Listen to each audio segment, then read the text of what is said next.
교수입니다. 아시다시피 미쓰비시는 일본의 전범 기업입니다. JTBC는 램지어가 하버드대 교수가 된 과정을 과거 기록들을 통해 추적했습니다. 그 시작 역시 미쓰비시였습니다. 1970년대 미쓰비시는 하버드에 그때 돈으로 100만 달러를 기부하며 일본을 연구하는 석좌 교수 자리를 따냈고 1998년엔 이 자리가 정식 교수로 승격됐습니다.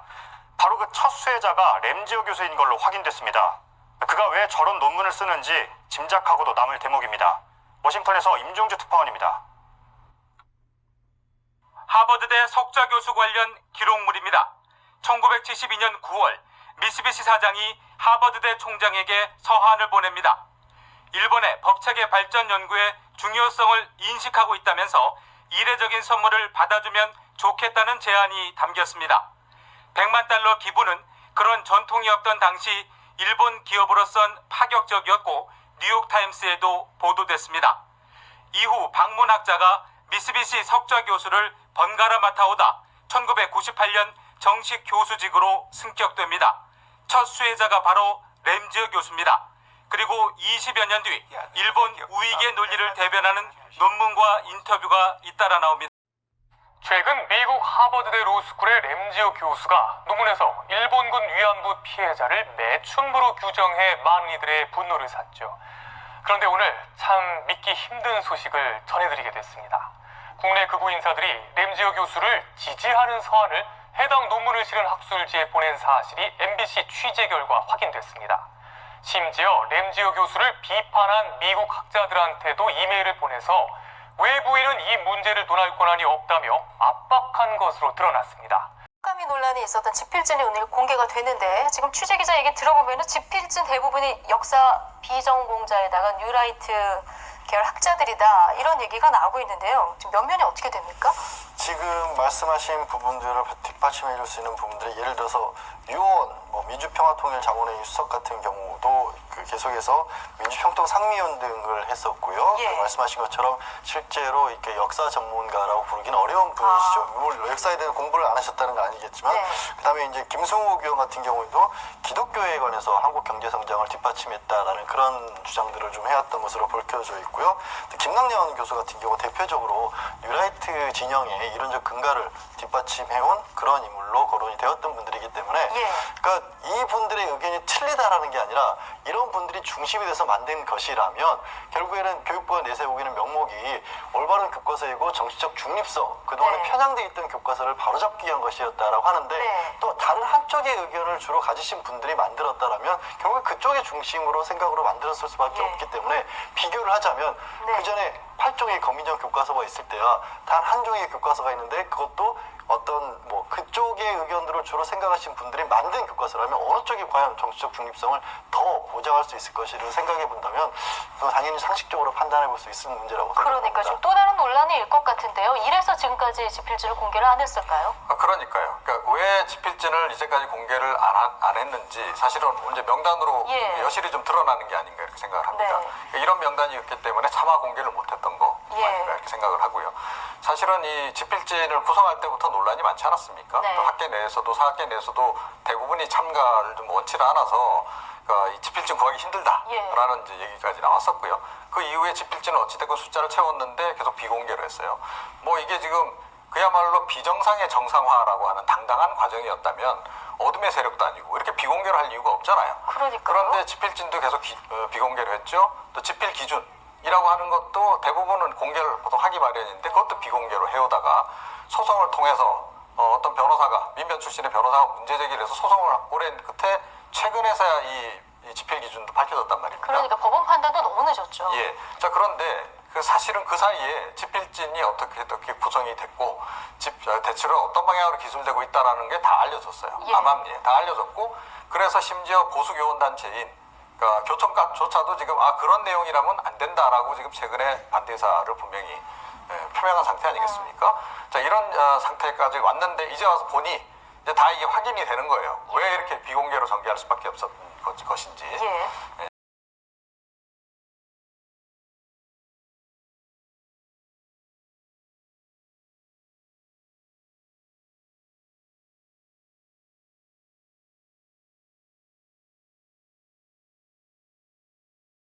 कोई 지치고 또 질 때면 그날이 또다시 생각나 못 견디겠네.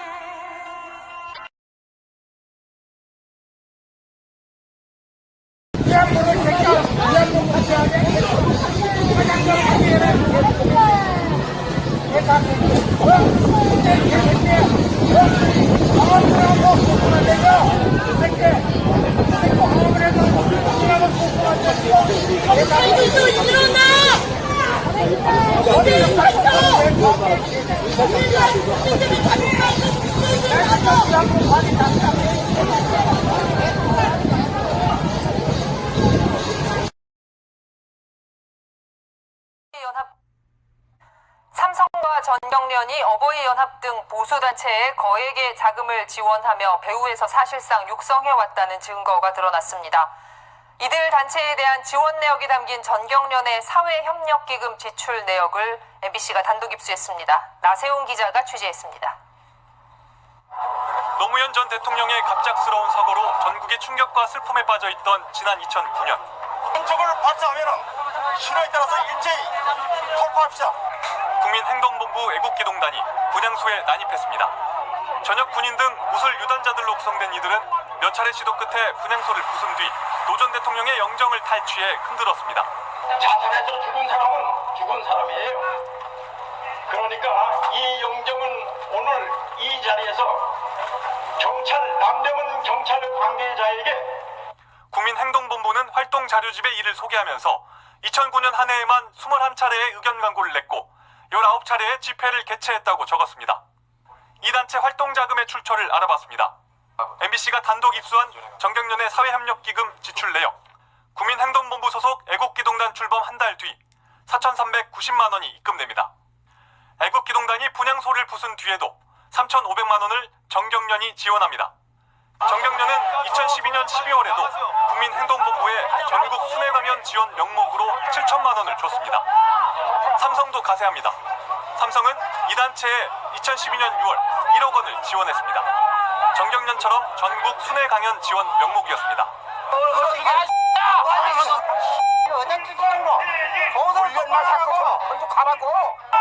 경찰과 거침없이 충돌하는 어버이연합 회원들. 이명박 정부 국정원은 이들의 폭력성에 주목해 지난 2009년부터 어버이연합을 특별 관리합니다. 추선희 사무총장에게 고정적으로 첩보망비를 줍니다. 여기에 추가로 협조망비, 사업대책비를 줍니다. 첩보망비는 등급이 있어서 추선희는 A등급으로 고정적으로 매월 줬습니다. 이명박 정부를 거쳐 박근혜 정부에서도 어버이연합은 정권의 위기마다 활약했습니다.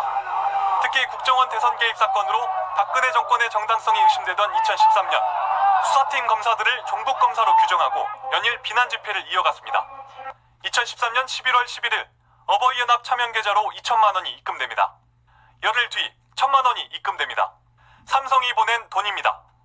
10여일 뒤 다시 5천만 원이 입금됩니다. 역시 삼성 돈입니다. 한 달도 안 돼 삼성 돈 8천만 원이 입금됐습니다. 전경련을 통해 우회 지원하는 삼성의 전통적인 보수단체 지원 수법을 사용했습니다. 국민 법정서 유리하라는 최동욱 검찰총장 박수하라! 국정원 수사 반대 집회를 이끈 박찬성 어버이연합 고문. 박 고문이 대표로 있는 과소비 추방 범국민 운동본부에도 삼성은 2천만 원을 보냈습니다. 삼성 미래전략실 김한표 전무가 전경련의 지시에 전경련 이름으로 보낸 것입니다. 국정원이 발굴하고 삼성과 전경련이 육성한 어버이연합은 박근혜 정부 당시 관제 시위를 주도했습니다. 하지만 어버이연합 추선희 사무총장은 국정원에서 돈을 받은 적이 없으며 기업 후원금은 복지 사업에 썼다고 주장합니다. 삼성 미래전략실에서 시민단체 지원을 담당했던 임원들도 취재에 응하지 않았습니다. 삼성과 전경련 그리고 보수단체로 이어지는 아스팔트 우파의 등장 공식. 그렇다면 전경련은 왜 어버이연합에 그것도 차명 계좌까지 이용하는 위험을 무릅쓰면서 거액을 지원하는 걸까요? 최수연 기자가 취재했습니다. 2006년 활동을 시작한 어버이연합은 여러 단체들과 갈등 관계였습니다. 특히 각종 노동단체와의 충돌이 빈번했습니다. 노조가 집회를 계획하면 같은 자리에 먼저 집회 신고를 하고 자리를 잡아 소위 알박기 집회도 자주 열었습니다.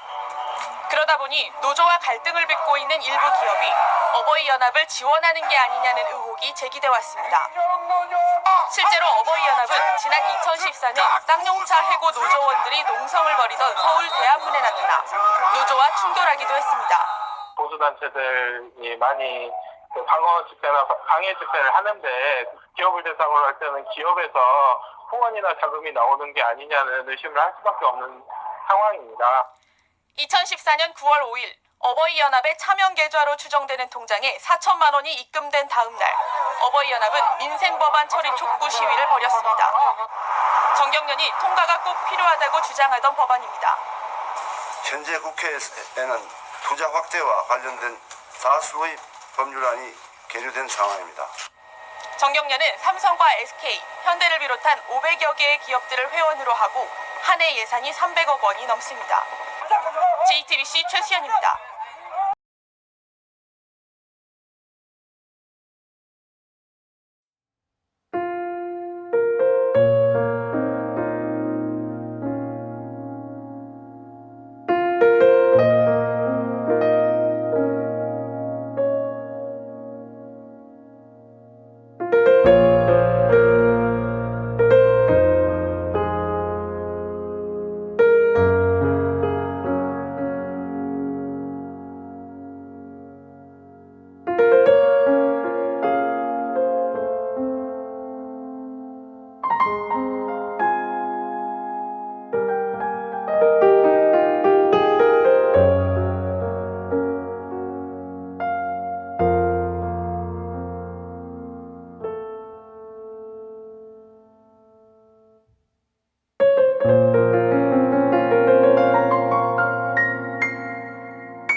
내